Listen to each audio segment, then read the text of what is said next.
17 अक्टूबर 2004 की रात को यमन का आसमान अचानक जगमगा उठा। 5 विनाशकारी विस्फोटों ने जमीन को चीर दिया और हूतियों के सबसे मजबूत बंकरों को तहस नहस कर दिया। किसी भी रडार ने इसे नहीं पकड़ा, किसी भी वायु रक्षा प्रणाली को प्रतिक्रिया देने का समय नहीं मिला। यह घातक प्रहार किसने किया? B-2 स्पिरिट, जो अमेरिकी वायुसेना का सबसे भयानक स्टील्थ बॉम्बर है। लेकिन यह सिर्फ एक हवाई हमला नहीं था, यह ईरान के लिए एक भयावह चेतावनी थी, चीन और रूस के लिए शक्ति प्रदर्शन था और अमेरिका के सहयोगियों की रक्षा के लिए एक दृढ़ प्रतिबद्धता थी। इस हमले ने मध्य पूर्व में शक्ति संतुलन को पूरी तरह बदल दिया। तो अमेरिका ने इन मजबूत भूमिगत बंकरों को क्यों निशाना बनाया? ऐसा कौन सा हथियार था जो मीटरों तक मजबूत कंक्रीट को भेद सकता था? आइए जानें। गोपनीय सैन्य ठिकानों, गुप्त अभियानों और नौसैनिक रणनीतियों की छिपी दुनिया को जानने के लिए सदस्यता लें और उसे उजागर करें। हाल ही में अमेरिका ने यमन पर लगातार 5वां हवाई हमला किया है, जिसमें हूती सशस्त्र समूह के सैन्य ठिकानों को निशाना बनाया गया है। माना जा रहा है कि ये हवाई हमले लाल सागर में महत्वपूर्ण समुद्री मार्गों पर हूती हमलों का जवाब हैं, जो अंतर्राष्ट्रीय नौवहन सुरक्षा के लिए खतरा पैदा कर रहे हैं। राष्ट्रपति डोनाल्ड ट्रंप ने कड़ा रुख अपनाते हुए अमेरिकी सेना को हूतियों की युद्ध का क्षमताओं को कमजोर करने के उद्देश्य से कड़े सैन्य अभियान शुरू करने का निर्देश दिया है। हालांकि यह पहली बार नहीं है जब अमेरिका ने इस समूह के खिलाफ सटीक हमले किए हैं। आइए 17 अक्टूबर 2004 की घटना पर वापस चलते हैं, जब अमेरिका ने हूतियों के एक भूमिगत हथियार अड्डे को नष्ट करने के लिए B-2 स्पिरिट स्टील्थ बॉम्बर तैनात किया था। 224 में अमेरिकी खुफिया एजेंसियों ने उत्तरी यमन में एक मजबूत भूमिगत बंकर प्रणाली की खोज की, जिसके बारे में माना जाता है कि उसमें गोला बारूद और मिसाइलें रखी गई हैं और संभवतः यह हूतियों के लिए एक कमांड सेंटर के रूप में भी काम करता है। खुफिया रिपोर्टों से संकेत मिलता है कि यह सुविधा केवल एक साधारण भंडारण स्थल नहीं थी, बल्कि महत्वपूर्ण सैन्य उपकरणों को पारंपरिक हमलों से बचाने में भी सक्षम थी। ऐसी भूमिगत संरचनाएं आमतौर पर पारंपरिक बमों का सामना करने के लिए बनाई जाती हैं, जिससे वे अत्यधिक लचीली होती हैं। परिणाम स्वरूप उन्हें नष्ट करने के लिए चट्टानों और प्रबलित कंक्रीट की मोटी परतों को भेदने में सक्षम विशेष हथियारों की आवश्यकता थी। मिशन की प्रभावशीलता और गोपनीयता सुनिश्चित करने के लिए पेंटागन ने अमेरिकी शस्त्रागार के सबसे उन्नत सामरिक हथियारों में से एक B-2 स्पिरिट स्टील्थ बॉम्बर को तैनात करने का निर्णय लिया। B-2 स्पिरिट दुनिया के सबसे उन्नत बम वर्षकों में से एक है, जिसे विशेष रूप से ऐसे सामरिक मिशनों के लिए डिजाइन किया गया है जिनमें सटीक हमले और स्टील्थ क्षमताएं आवश्यक हैं। यह विमान दुश्मन के रडार को चकमा दे सकता है, जिससे यह यमन के हवाई क्षेत्र में बिना पकड़े अंदर तक घुस सकता है, जिससे अचानक हमला सुनिश्चित हो जाता है। इसके अलावा B-2 लंबी दूरी से सटीक हमले कर सकता है, जिससे अमेरिकी पायलटों और उनके ठिकानों के लिए जोखिम कम हो जाता है। इससे भी महत्वपूर्ण बात यह है कि यह शक्तिशाली बंकर तोड़ने वाले बम ले जा और तैनात कर सकता है, जिससे यह मजबूत भूमिगत ढांचों को नष्ट करने के लिए आदर्श है। चूंकि लक्ष्य एक अत्यधिक सुदृढ़ सुरंग प्रणाली थी, इसलिए संभवतः अमेरिका ने निम्नलिखित बंकर विनाशक बमों में से एक या इनके संयोजन का प्रयोग किया होगा। BLU-109 एक 2000 पाउंड का भेदक बम, जिसे बंकरों और सैन्य प्रतिष्ठानों जैसे कठोर लक्ष्यों को नष्ट करने के लिए डिजाइन किया गया था। GBU-28 एक 5000 पाउंड का बम, जिसे विशेष रूप से भूमिगत बंकरों और प्रबलित कंक्रीट संरचनाओं को नष्ट करने के लिए डिजाइन किया गया था। इस बीच GBU-72 एक अधिक उन्नत संस्करण है, जो गहराई में दबे लक्ष्यों के लिए अनुकूलित है और GBU-28 की तुलना में अधिक भेदन क्षमता प्रदान करता है। 17 अक्टूबर 2004 की रात को B-2 स्पिरिट्स का एक समूह मिसौरी के व्हाइटमैन एयरफोर्स बेस से उड़ान भरकर अटलांटिक महासागर के पार एक लंबी यात्रा पर निकल पड़ा और बिना किसी पहचान के यमन के हवाई क्षेत्र में प्रवेश कर गया। अपने लक्ष्य पर पहुंचने पर बमवर्षकों ने GBU-28 और GBU-72 बमों की एक श्रृंखला तैनात की और भूमिगत बंकर प्रणाली पर सटीक निशाना साधा। ये बम GPS और लेजर सेंसर द्वारा निर्देशित थे, जिससे अधिकतम सटीकता सुनिश्चित हुई। प्रभाव के बाद ये बम भेदक वॉरहेड्स का इस्तेमाल करके जमीन में गहराई तक धंस गए और फिर फट गए, जिससे एक भीषण विस्फोट हुआ जो पूरे बंकर सिस्टम को नष्ट करने में सक्षम था। हमले के बाद खुफिया रिपोर्टों ने पुष्टि की कि हूतियों का भूमिगत अड्डा पूरी तरह से नष्ट हो गया, जिसके परिणाम स्वरूप कर्मियों और उपकरणों दोनों का भारी नुकसान हुआ।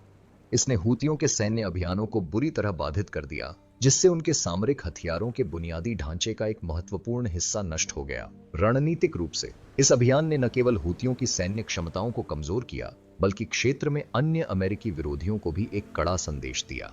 इसने किसी भी लक्ष्य पर, चाहे वह कितना भी सुरक्षित क्यों न हो, सटीक हमला करने की अमेरिका की क्षमता को रेखांकित किया। संक्षेप में 17 अक्टूबर 2004 को B-2 बमबारी अभियान, जिसने हूतियों के भूमिगत बंकर सिस्टम को नष्ट कर दिया, अमेरिकी सैन्य तकनीकी श्रेष्ठता का एक प्रमुख उदाहरण है। इसने न केवल उन्नत युद्ध क्षमताओं का प्रदर्शन किया, बल्कि गढ़वाले लक्ष्यों को निष्क्रिय करने में स्टील्थ विमानों और भेदी बमों की प्रभावशीलता का भी प्रदर्शन किया। अब जबकि ट्रंप हूतियों के साथ संघर्ष को बढ़ा रहे हैं, इस अभियान से मिले सबक भविष्य के अमेरिकी हवाई हमलों को आकार दे सकते हैं। B2 की भावना न केवल एक रणनीतिक हथियार है, बल्कि एक शक्तिशाली भू राजनीतिक उपकरण भी है, खासकर हूतियों के साथ संघर्ष और व्यापक क्षेत्रीय संदर्भ में। नीचे B2 के कुछ प्रमुख भू राजनीतिक प्रभाव दिए गए हैं। यह हमला न केवल हूतियों पर लक्षित था, बल्कि इसके महत्वपूर्ण भू राजनीतिक निहितार्थ भी थे, जिसने अमेरिका के रणनीतिक प्रतिद्वंद्वियों को एक कड़ा संदेश दिया। इनमें से ईरान और चीन इस घटना पर विशेष रूप से ध्यान दे रहे थे। ईरान के लिए यह अमेरिका की अत्यधिक सुरक्षित ठिकानों, खासकर उसके अत्यधिक सुरक्षित परमाणु प्रतिष्ठानों पर सटीक हमले करने की क्षमता के बारे में एक स्पष्ट चेतावनी थी। अगर अमेरिका यमन में एक सुदृढ़ भूमिगत बंकर प्रणाली को नष्ट कर सकता है, तो ईरान के भूमिगत सैन्य प्रतिष्ठान भी उसकी पहुंच में हैं। चीन के लिए यह हमला सिर्फ एक चेतावनी नहीं था, बल्कि इसने अमेरिका की अपरंपरागत सैन्य रणनीतियों का मुकाबला करने की तत्परता को भी दर्शाया। चीन ने बाहरी हमलों से बचाव को मजबूत करने की अपनी रणनीति के तहत मिसाइल साइलो से लेकर गुप्त कमांड सेंटरों तक भूमिगत सैन्य सुविधाओं में भारी निवेश किया है। यह तथ्य कि अमेरिका यमन में एक मजबूत भूमिगत बंकर को नष्ट करने में कामयाब रहा, अमेरिकी हथियारों की भेदक शक्ति को दर्शाता है, जो पूर्वी एशिया से लेकर मध्य पूर्व तक कहीं भी ऐसी संरचनाओं के लिए संभावित खतरा पैदा कर सकता है। इसके अलावा यह बीजिंग को अमेरिकी सटीक हमलों के खिलाफ अपनी रक्षा क्षमताओं का पुनर्मूल्यांकन करने के लिए मजबूर करता है। विरोधियों को संदेश देने के अलावा अमेरिका अपने क्षेत्रीय सहयोगियों, खासकर सऊदी अरब और संयुक्त अरब अमीरात को भी आश्वस्त करना चाहता है। अमेरिका द्वारा एक रणनीतिक रूप से महत्वपूर्ण सुविधा को नष्ट करने के लिए सटीक हमला करना इस बात की स्पष्ट प्रतिबद्धता है कि वह मध्य पूर्व में सुरक्षा हितों की रक्षा में एक प्रमुख खिलाड़ी बना हुआ है। यह न केवल सऊदी अरब और संयुक्त अरब अमीरात को अमेरिकी सैन्य उपस्थिति की निरंतरता के बारे में आश्वस्त करता है, बल्कि क्षेत्र में ईरान के विस्तार के विरुद्ध एक अवरोध भी उत्पन्न करता है। हूतियों की सैन्य क्षमताओं पर प्रहार करके अमेरिका अप्रत्यक्ष रूप से क्षेत्र में अस्थिरता पैदा करने के लिए ईरान की छद्म शक्तियों का उपयोग करने की क्षमता को कमजोर करता है। अपनी सैन्य प्रतिबद्धता प्रदर्शित करने के अलावा अमेरिका अपने सहयोगियों के लिए आर्थिक स्थिरता बनाए रखने में अपनी भूमिका को भी सुदृढ़ करता है।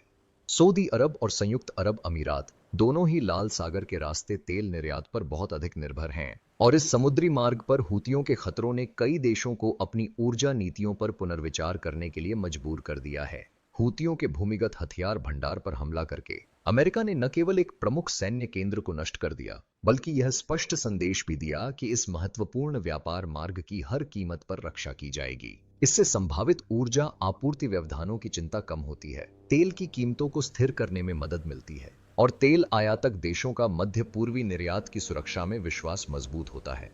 इसके अतिरिक्त अमेरिका ने अपने सहयोगियों के लिए खुफिया सहयोग और तकनीकी सहायता बढ़ा दी है। इससे अमेरिकी सहयोगियों को भविष्य में इसी तरह के हमलों के खिलाफ अपनी सुरक्षा को मजबूत करने में मदद मिलेगी। सऊदी अरब, संयुक्त अरब अमीरात और अन्य क्षेत्रीय साझेदारों के साथ घनिष्ठ समन्वय से अमेरिका को मध्य पूर्व में अपने दीर्घकालिक रणनीतिक प्रभाव को बनाए रखने में मदद मिलती है। साथ ही ईरान और उसके सहयोगी सशस्त्र समूहों के खतरों के खिलाफ एक सामूहिक रक्षा नेटवर्क स्थापित करने में भी मदद मिलती है। इसके अलावा इस हमले ने एक वैश्विक निवारक प्रभाव पैदा किया है। यह दर्शाता है कि कोई भी सैन्य प्रतिष्ठान, चाहे वह कितना भी सुदृढ़ क्यों न हो, अमेरिकी सेना की शक्ति से अछूता नहीं है। यह आतंकवादी समूहों और प्रतिद्वंद्वी देशों को भूमिगत सैन्य ढांचे में अपने निवेश पर सावधानी पूर्वक पुनर्विचार करने के लिए मजबूर करता है। कुल मिलाकर यह हमला सिर्फ एक सैन्य कार्रवाई नहीं थी, बल्कि वैश्विक प्रभुत्व बनाए रखने की अमेरिका की व्यापक रणनीति का हिस्सा था। इसने विरोधियों को डराने, सहयोगियों को आश्वस्त करने और आधुनिक सैन्य रणनीति में एक महत्वपूर्ण मिसाल कायम करने का काम किया। कोई भी मजबूत संरचना अमेरिकी सटीक हमलों की पहुंच से बाहर नहीं है। इसके भू राजनीतिक और सामरिक निहितार्थों को ध्यान में रखते हुए अब ध्यान मिशन के क्रियान्वयन और उस व्यापक परिचालन संदर्भ पर केंद्रित है जिसने इस निर्णायक हमले को आकार दिया। हूथी हथियार बंकरों पर हमले के लिए न केवल मारक क्षमता की आवश्यकता होती है, बल्कि अप्रत्याशित क्षति को न्यूनतम रखते हुए युद्ध प्रभावशीलता सुनिश्चित करने के लिए पूर्ण सटीकता की भी आवश्यकता होती है। अपनी गुप्त क्षमताओं, सटीक प्रहार क्षमता और उन्नत हथियार प्रणालियों के कारण B2 स्पिरिट इस मिशन के लिए एक आदर्श विकल्प है। यह विमान रडार की पकड़ में आए बिना दुश्मन के हवाई क्षेत्र में घुसकर फिर ऊंचाई से सटीक निर्देशित हथियारों को तैनात करके काम करता है, जिससे दुश्मन की वायु रक्षा प्रणालियों द्वारा रोके जाने का जोखिम कम हो जाता है। B-2 को अपने मिशनों को प्रभावी ढंग से अंजाम देने में सक्षम बनाने वाले प्रमुख कारकों में से एक इसकी लगभग पूर्ण गुप्त क्षमता है। इस विमान को रडार अवशोषित करने वाली कोटिंग्स और एक विशेष वायुगतिकीय संरचना के साथ डिजाइन किया गया है, जिससे यह आधुनिक रडार प्रणालियों के लिए लगभग अदृश्य हो जाता है। इससे B-2 बिना किसी पहचान के अपने लक्ष्यों तक पहुंच सकता है, जिससे अवरोधन का जोखिम कम हो जाता है। इसके अतिरिक्त GBU-28 या GBU-72 जैसे सटीक निर्देशित हथियार ले जाने की इसकी क्षमता इसे एक ही हमले में कठोर लक्ष्यों को नष्ट करने में सक्षम बनाती है। यह इसे पारंपरिक बम वर्षकों से अलग करता है, जिन्हें अक्सर समान स्तर की प्रभावशीलता प्राप्त करने के लिए कई उड़ानें भरनी पड़ती हैं।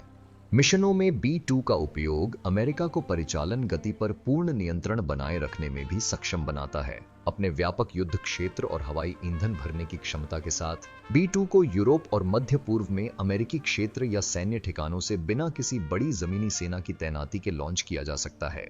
इससे कर्मियों और उपकरणों के नुकसान का जोखिम कम होता है और साथ ही यह एक मजबूत संदेश भी जाता है कि अमेरिका संघर्ष क्षेत्रों के पास अग्रिम संचालन ठिकानों के बिना भी लंबी दूरी के हमले कर सकता है। इस मिशन का रणनीतिक संदर्भ हूतियों के साथ संघर्ष से कहीं आगे तक फैला हुआ है और ईरान और इजराइल के बीच व्यापक तनाव से गहराई से जुड़ा हुआ है। वर्षों से ईरान अपने प्रभाव का विस्तार करने और मध्य पूर्व में इजराइल और अमेरिकी सहयोगियों पर दबाव बनाने के लिए इराक और सीरिया में हूतियों, हिजबुल्लाह और विभिन्न मिलिशिया बलों जैसे छद्म समूहों का लाभ उठाता रहा है। हूतियों के हथियार प्रतिष्ठानों पर अमेरिकी हमला ईरान के लिए एक अप्रत्यक्ष संदेश भी है, जिसमें चेतावनी दी गई है कि अमेरिका तेहरान द्वारा समर्थित अस्थिरता पैदा करने वाली गतिविधियों का मुकाबला करने के लिए सैन्य बल का उपयोग करने के लिए तैयार है। हाल के वर्षों में ईरान और इजराइल के बीच तनाव बढ़ गया है और दोनों पक्षों के बीच कई हमले हुए हैं। इजराइल को डर है कि ईरान अपने परमाणु कार्यक्रम को आगे बढ़ाते हुए उसके क्षेत्र पर अप्रत्यक्ष हमले करने के लिए छद्म आतंकवादी समूहों का इस्तेमाल कर सकता है। इस संदर्भ में अमेरिका चुपचाप नहीं रह सकता, क्योंकि ईरान और इजराइल के बीच कोई भी तनाव पूरे क्षेत्र को अस्थिर कर सकता है और अमेरिकी हितों के लिए खतरा बन सकता है। इसके अलावा B-2 हमला अंतरराष्ट्रीय समुदाय के लिए अमेरिकी वायु शक्ति का एक प्रदर्शन है। यह जमीनी सैन्य तैनाती के बिना लंबी दूरी के हवाई हमले करने और किलेबंद ठिकानों पर सटीक निशाना लगाने की अमेरिका की क्षमता को दर्शाता है। यह आधुनिक सैन्य रणनीति का एक महत्वपूर्ण तत्व है, क्योंकि पारंपरिक युद्ध की जगह अब सटीक हवाई हमले और असम्मित ऑपरेशन ले रहे हैं। ईरान के लिए संदेश स्पष्ट है। अगर तेहरान क्षेत्र में अस्थिरता पैदा करने वाले सशस्त्र समूहों का समर्थन करना जारी रखता है, तो अमेरिका बल प्रयोग करने से नहीं हिचकिचाएगा। साथ ही इजराइल के लिए संदेश यह है कि अमेरिका अपने प्रमुख सहयोगी की रक्षा के लिए प्रतिबद्ध है, चाहे वह प्रत्यक्ष सैन्य कार्रवाई के माध्यम से हो या क्षेत्र में शत्रुतापूर्ण ताकतों को रोककर। कुल मिलाकर इस हमले में B-2 की तैनाती सिर्फ एक सैन्य कार्रवाई नहीं, बल्कि दूरगामी रणनीतिक निहितार्थों वाला एक कदम है। यह न केवल अमेरिका की श्रेष्ठ युद्धक क्षमताओं की पुष्टि करता है, बल्कि ईरान की अपना प्रभाव बढ़ाने की महत्वाकांक्षाओं पर भी स्पष्ट सीमाएं निर्धारित करता है। साथ ही यह क्षेत्र में शक्ति संतुलन बनाए रखने में मदद करता है, जिससे प्रमुख देशों के बीच संभावित संघर्षों को बढ़ने से रोका जा सकता है। जैसे जैसे मध्य पूर्व में स्थिति लगातार जटिल होती जा रही है, ऐसे कदम भविष्य में अमेरिकी सैन्य और कूटनीतिक रणनीति में महत्वपूर्ण भूमिका निभाते रहेंगे। भविष्य में आधुनिक हथियारों की अगली पीढ़ी कृत्रिम बुद्धिमत्ता, AI, स्वचालन और स्टील्थ तकनीक के संयोजन पर केंद्रित होगी। B-2 की भावना ने 3 दशकों से भी अधिक समय से अमेरिकी युद्ध रणनीति में महत्वपूर्ण भूमिका निभाई है और रणनीतिक वायुसेनाओं की बेजोड़ शक्ति का प्रदर्शन किया है। रडार से बच निकलने वाली अपनी गुप्त क्षमताओं के साथ B-2 दुश्मन के इलाके में बिना किसी का पता लगे गहराई तक घुस सकता है, जिससे सटीक हमलों में आश्चर्यजनक प्रभाव पड़ता है। युगोस्लाविया और अफगानिस्तान से लेकर इराक तक के सैन्य अभियानों में B-2 ने लड़ाकू विमानों की सहायता के बिना लंबी दूरी के बमबारी अभियानों को अंजाम देकर अपनी प्रभावशीलता साबित की है। इससे अमेरिका को हवाई युद्ध में अपनी श्रेष्ठता बनाए रखने में मदद मिलती है और साथ ही उच्च जोखिम वाले अभियानों में पायलटों के लिए जोखिम कम से कम होता है। B-2 के आगमन ने हवाई युद्ध के एक नए युग की शुरुआत की, जहां आधुनिक युद्धों में स्टील्थ तकनीक एक निर्णायक कारक बन गई। इस विमान को रणनीतिक अभियानों को अंजाम देने के लिए डिजाइन किया गया था, जिसमें परमाणु प्रतिष्ठानों, वायु रक्षा प्रणालियों या मजबूत भूमिगत बंकरों जैसे भारी सुरक्षा वाले लक्ष्यों पर हमला करना शामिल था। GBU-28 या GBU-72 जैसे भारी बंकर भेदी बम ले जाने की क्षमता के साथ B-2 एक ही सटीक हमले से महत्वपूर्ण सैन्य ढांचों को नष्ट कर सकता है। इससे न केवल अमेरिका को सैन्य अभियानों में रणनीतिक बढ़त मिलती है, बल्कि संभावित विरोधियों को एक मजबूत निवारक संदेश भी मिलता है। हालांकि रूस के S-400 और चीन के HQ-9 जैसी परिष्कृत वायु रक्षा प्रणालियों के विकास के साथ B-2 की परिचालन प्रभावशीलता नई चुनौतियों का सामना कर रही है। कम आवृत्ति वाले रडार सिस्टम स्टील्थ विमानों का पता लगाने की अपनी क्षमता में लगातार सुधार कर रहे हैं, जिससे B-2 के लिए विवादित हवाई क्षेत्र में पूर्ण श्रेष्ठता बनाए रखना और भी मुश्किल हो रहा है। इसके अलावा B-2 की उच्च परिचालन लागत और पुराने जीवन काल ने अमेरिका को एक अधिक कुशल प्रतिस्थापन की तलाश करने के लिए मजबूर किया है। इस प्रकार B-21 रेडर का आगमन अमेरिकी वायुसेना के आधुनिकीकरण में अगला कदम है, जो यह सुनिश्चित करता है कि देश हवाई युद्ध में अपनी प्रमुख स्थिति बनाए रखे। B-21 रेडर का उदय अमेरिकी हवाई हमले की रणनीति में एक महत्वपूर्ण मोड़ है।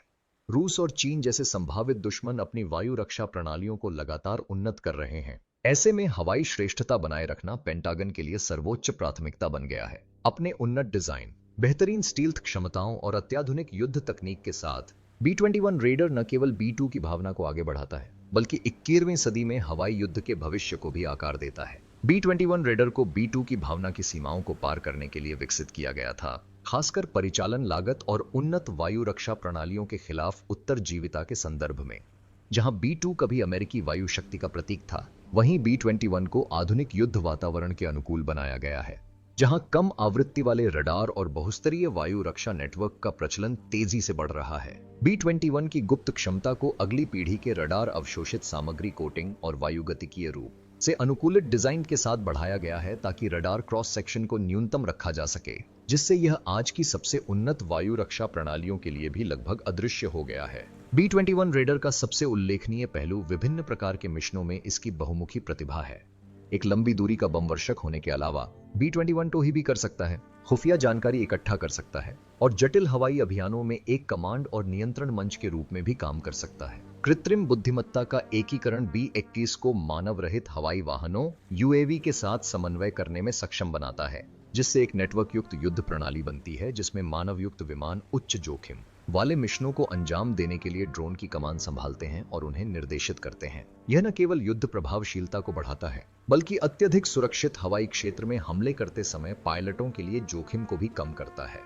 B-21 रेडर का विकास अमेरिकी हवाई हमले की रणनीति में बदलाव को भी दर्शाता है। बड़े पैमाने पर बमबारी अभियान चलाने के लिए बड़ी संख्या में विमानों पर निर्भर रहने के बजाय अमेरिका एक अधिक सुव्यवस्थित युद्ध मॉडल की ओर बढ़ रहा है, जहां B-21 जैसे उन्नत प्लेटफॉर्म प्रमुख भूमिका निभाते हैं। यह दृष्टिकोण कर्मियों और उपकरणों दोनों में नुकसान को कम करता है और साथ ही अत्याधुनिक तकनीक का पूरा लाभ उठाकर युद्ध प्रभावशीलता को भी बढ़ाता है।